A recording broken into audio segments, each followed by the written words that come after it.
टूट गई समझ में आता है कि तंग अभी तक तो नहीं टूटी। और वो विधायक महोदय थे, चले गए। मुझे नहीं मालूम किस पार्टी के थे।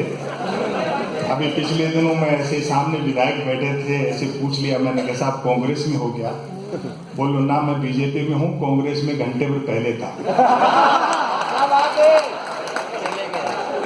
बड़े बहुमत वाली पार्टी भी अगर इतना आत्मविश्वास गिर जाए और कांग्रेस में तोड़फोड़ कर दी है, हो सकता है अगले चुनाव में बीजेपी का चुनाव चिन्ह हो हाथ के पंजे में कमल का फूल।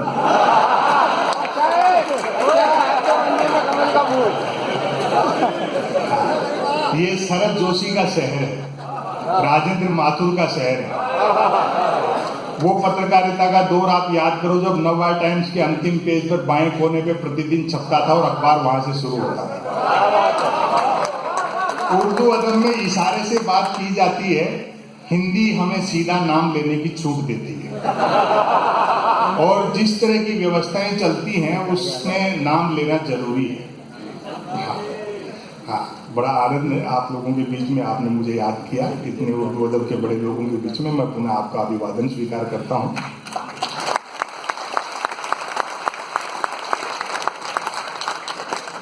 विकास का एजेंडा कह करके आए थे, कुर्सी मिलते एजेंडे के विकास में लग गए।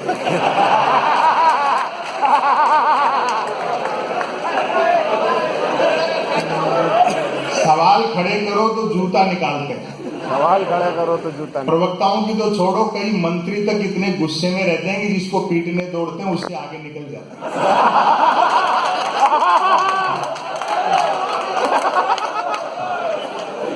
देश में मूर्खताओं से बड़ी चहल पहल है।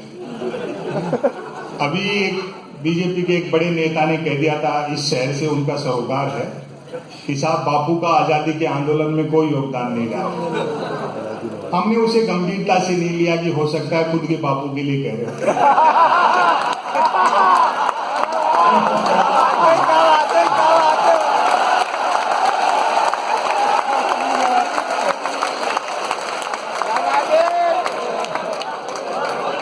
मेरे मुनि की सरकार के प्रदेश के एक स्वास्थ्य मंत्री ने कहा, गांधी का कद किस तरह से छोटा किया जाता है, जो राष्ट्रपिता है।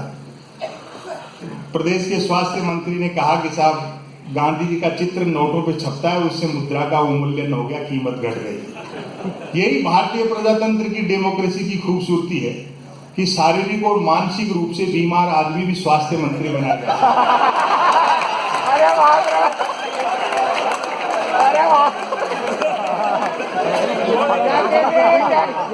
आपको ध्यान होगा बाबा रामदेव पर जब लाठीचार्ज हुआ रामलीला मैदान में, तो भाजपा ने राजघाट पर धरना प्रदर्शन किया। आज की सम्मानीय विदेश मंत्री आदरणीय सुषमा स्वराज जी ने उसमें डांस किया था। ये गांधी को लेकर कितने गंभीर है। सुषमा स्वराज जी का डांस देखकर राजघाट पर मेरे ख्याल गांधी जी ने भी सिर पीट लिया होगा कि यार मैंने अंग्रेजों से लड़ाई स्वराज के लिए लड़ी थी, सुषमा स्वराज के लिए लड़ी।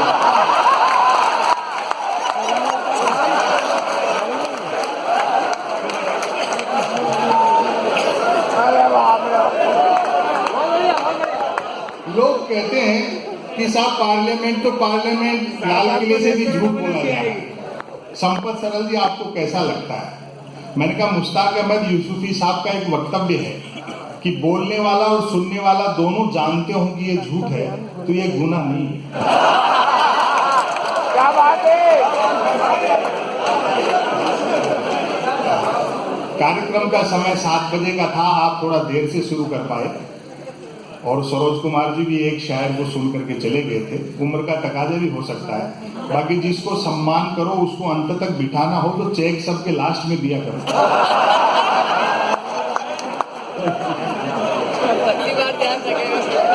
भाई हम तो मंच के कवि हैं, धंधा देखते चले।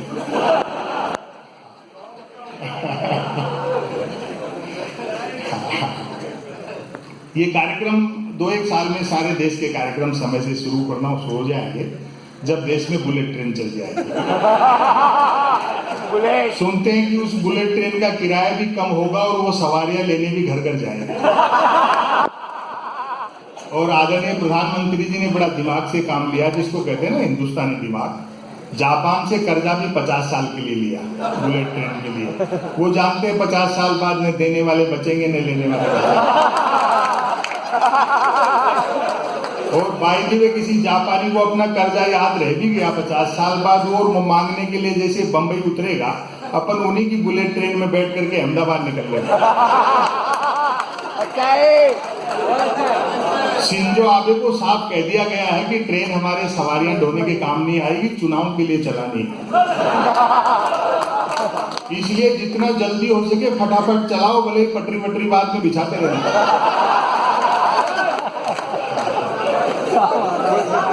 मुझे अटपटा लगता है विपक्ष जब किसी एक आदमी को टारगेट करता है। हमारे आदरणीय प्रधानमंत्री जी की डिग्री पे सवाल उठाए गए, मुझे अच्छा नहीं लगा। भाई जब सैटेलाइट लॉन्च होकर कक्षा में स्थापित हो गया, धरती के चक्कर काट रहा, फिर क्यों डिजाइन पे बहस कर रहे हैं?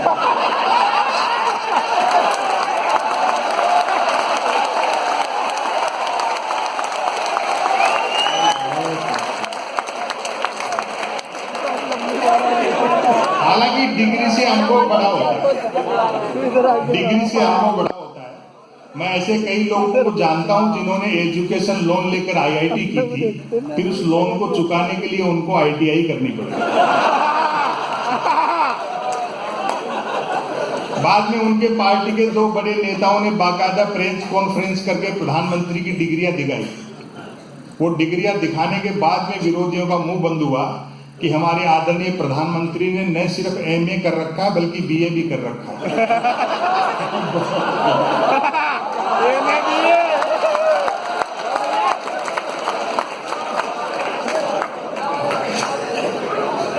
आप कुछ भी बोलो, भ्रष्टाचार में बदलाव आया है। भ्रष्टाचार में बदलाव आया है। रेट डबल हो गए, गारंटी आधी है। रेट डबल हो गया। हाँ, वो मेरा जो बैंक का खाता है वो अलग ढंग से खाता है। अलग ढंग से खाता है।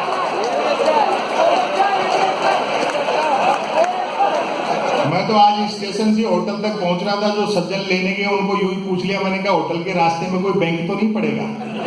इतना पूछना था कि मेरे खाते से 5 रुपए कटने का एसएमएस आ गया। वो भी चोट खाए हुए थे। बोले सर जी पता तो है लेकिन बताऊंगा नहीं। सुबह से 4 लोगों को बता करके 20 रुपए कटवा चुका। लोग सो नहीं पा रहे हैं। पता नहीं नींद में सपना आ जाए, सपने में बैंक दिख जाए तो 10-20 रुपए ड्रीम चार्ज कर। ये जो बुनियादी मुद्दे हैं इनकी तरफ ध्यान जाना जरूरी है। लोग कहते हैं कि अक्सर मुझसे कि साहब ये बस स्टैंड रेलवे स्टेशन पर लिखा रहता है जेब कतरों से सावधान, कभी किसी एयरपोर्ट पर नहीं देखा। मैंने कहा भैया एयरलाइन कंपनियां ये काम टिकट में कर लेती हैं। इससे ज्यादा आर्थिक तरक्की क्या होगी कि एक सज्जन की 50,000 रुपए की कंपनी 16,000 गुना बढ़ गई।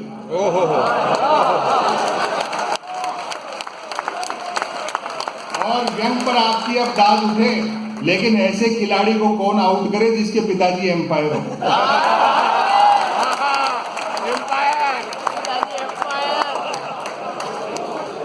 यही मेरे व्यंग्यों के विषय हैं। कोई भी कवि, शायर, कलाकार, पत्रकार, हर सरकार का स्थायी विपक्ष होता है। इसलिए ये नहीं देखना कि हम इस सिस्टम पर बोल रहे हैं, कल वो थे तो उन पर बोले, आज इनसे सवाल कर रहे हैं, कल दूसरे आएंगे तो उनसे पूछे। ये हमारी नैतिक जिम्मेदारी बनती है। अगर आज नहीं बोलेंगे तो कब बोलेंगे? मैं शरद जी की तरह गद्य पढ़ता हूं। हाँ, देख के पढ़ता।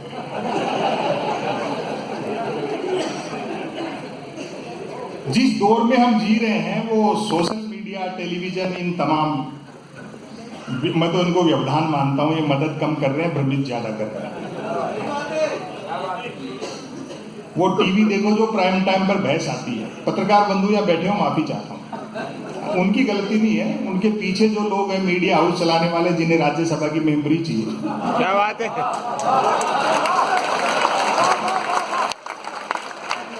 अमूमन 4 जन बहसी आते हैं टीवी पे।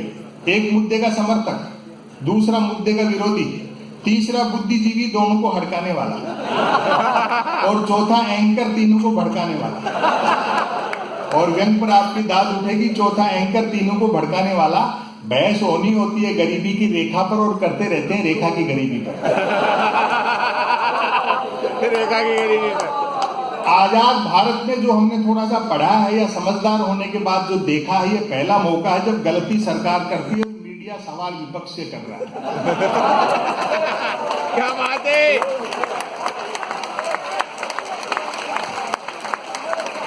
कुछ एक मीडिया के एक भाग को अपवाद स्वरूप छोड़ दें तो हालत यह है कि प्रधानमंत्री कदम ताल करते तो मीडिया उसको मार्च पास्ट लिखता है। ये मीडिया दिखता दिए के साथ है लेकिन है हवा के साथ।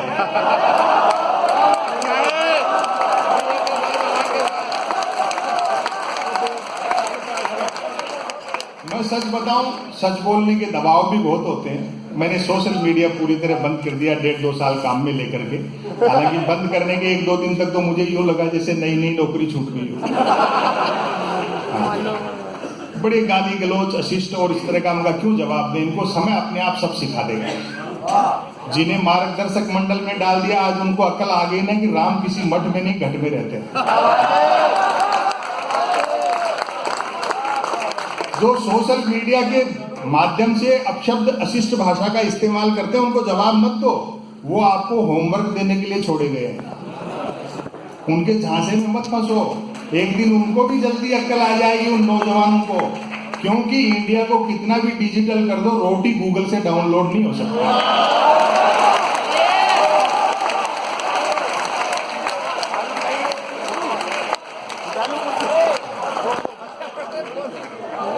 उनके कुतर्कों में झांसे में मत उलझो कि उम्रे दराज मांग कर लाए थे 4 दिन, 2 टेलीविजन ने ले लिए, 2 इंटरनेट ने। यदि किसी ने 140 अक्षरों तक की नेकी कर डाली हो तो उसको फेंकने के लिए ट्विटर से बेहतर जरिया नहीं है। जो कुछ नहीं कर सकता है वह भी ट्वीट कर सकता है, और एक बार जो ट्वीट करने लगता है फिर वो कुछ नहीं कर सकता। पता नहीं इसको सोशल मीडिया क्यों कहते हैं। हजारों किलोमीटर दूर बैठे आदमी से तो हम चैटिंग से जुड़ना चाहते हैं, लेकिन बस ट्रेन फ्लाइट में सफर करते हैं तो कोशिश रहती है बराबर वाली सीट खाली रहे। मैं तो सोशल मीडिया का लोहा उस दिन मान गया जब एक सज्जन ने YouTube पर मेरी एक ही क्लिप को साल में 100वीं बार सुना और नीचे गाली लिखी, लानत है संपत सरल को, नालायक ने साल भर से रचना तो छोड़ो कपड़े तक नहीं बदले।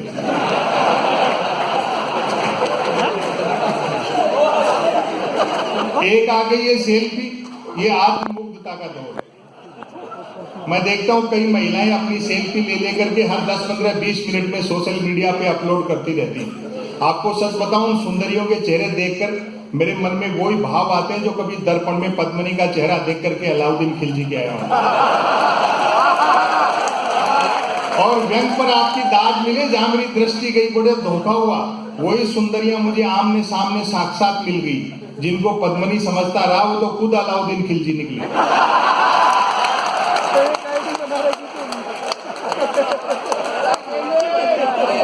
और कुछ नहीं करना आपको, एक मेल अकाउंट खोलना है जो बैंक अकाउंट खोलने से भी आसान है। बैंक अकाउंट खोलने के लिए कुछ तो आधार चाहिए, मेल अकाउंट तो निराधार व्यक्ति भी खोल सकता है।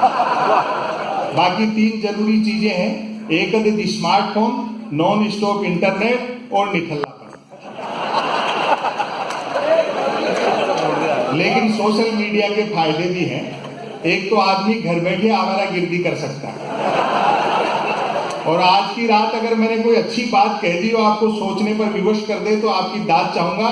सोशल मीडिया का सबसे बड़ा फायदा यह है, बेरोजगारी पूरी तरह खत्म हो गई, क्योंकि हर हाथ को काम मिल चुका है।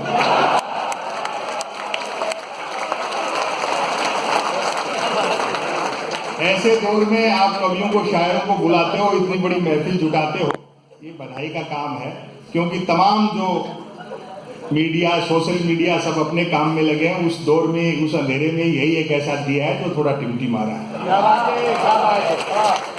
एक रचना मैं आपको सुना देता हूं। आशावादी रहना चाहिए आदमी को। देश में कोई ऐसे ही सुनता नहीं है, जबरदस्त हास्य का माहौल है।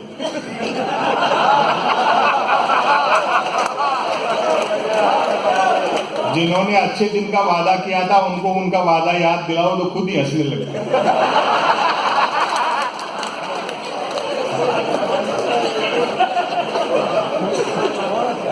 मैं एक रचना आपको सुनाता हूँ, ये गांव को लेकर के। यहाँ जितने बैठे हैं उनमें से कईयों ने शरद जोशी जी को सुन रखा होगा। सरोज कुमार जी का एक योगदान ये भी बहुत बड़ा है। शरद जी व्यंग लेखक तो थे, लेकिन मंच पर लाने का श्रेय सरोज कुमार जी को था। उन्होंने उनको उत्साहित किया। बाद में वो चकल्लस से राम अवतार चेतन जी के यहाँ से गद्य पढ़ा, और वो पढ़े, इसीलिए आज मैं पढ़ पा रहा हूं, मुझे कोई नहीं सुनता आपको। शहर में रह करके गांव को रूमानी चश्मे से देखना अलग बात है। गांव अब वैसे नहीं है। भारतीय गांव की जो स्थिति है वहीं से मैंने एक लेख निकाला, सुनिए साहब। वैसे तो ये सारी चीजें यूट्यूब पे पढ़ी है, लेकिन लाइव सुनने का अपना एक अलग आनंद है। यूट्यूब पे सुन करके आप हंस सकते हो, ताली नहीं बजा सकते।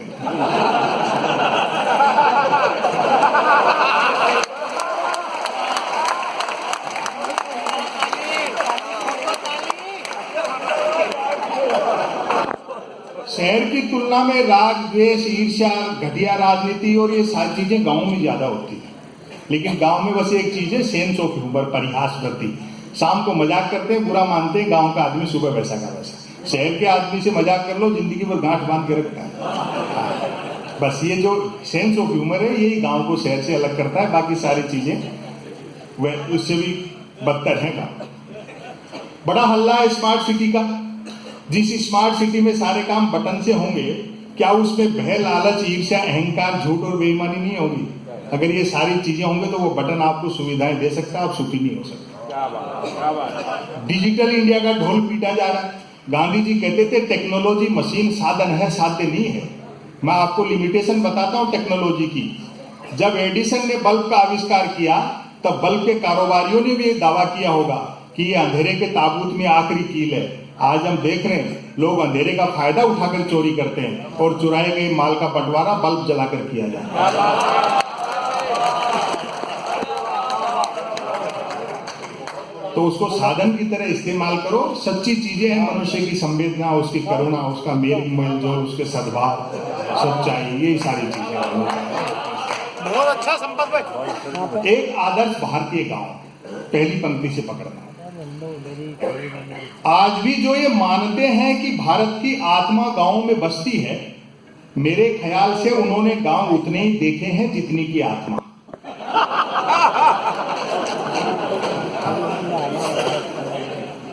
जिस आदर्श गांव का जिक्र मैं करने जा रहा हूं, वह राजधानी से 10 किलोमीटर पश्चिम में है।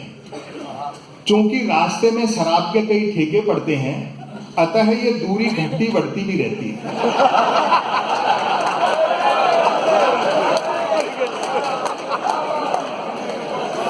कहते हैं कि उक्त आदर्श गांव किसी जालिम सिंह नामक डाकू ने बसाया था। पुराने गांव किसी सेठ जी ने, ठाकुर साहब ने, चौधरी ने, राजा ने। वैसे कहते हैं कि उक्त आदर्श गांव किसी जालिम सिंह नामक डाकू ने बसाया था, जो कि निहायत ईमानदार और परोपकारी डाकू थे। व्यंग पर आपकी दाद चाहूंगा, पकड़ना। जो कि निहायत ईमानदार और परोपकारी डाकू थे, क्योंकि निर्वाचित नहीं थे।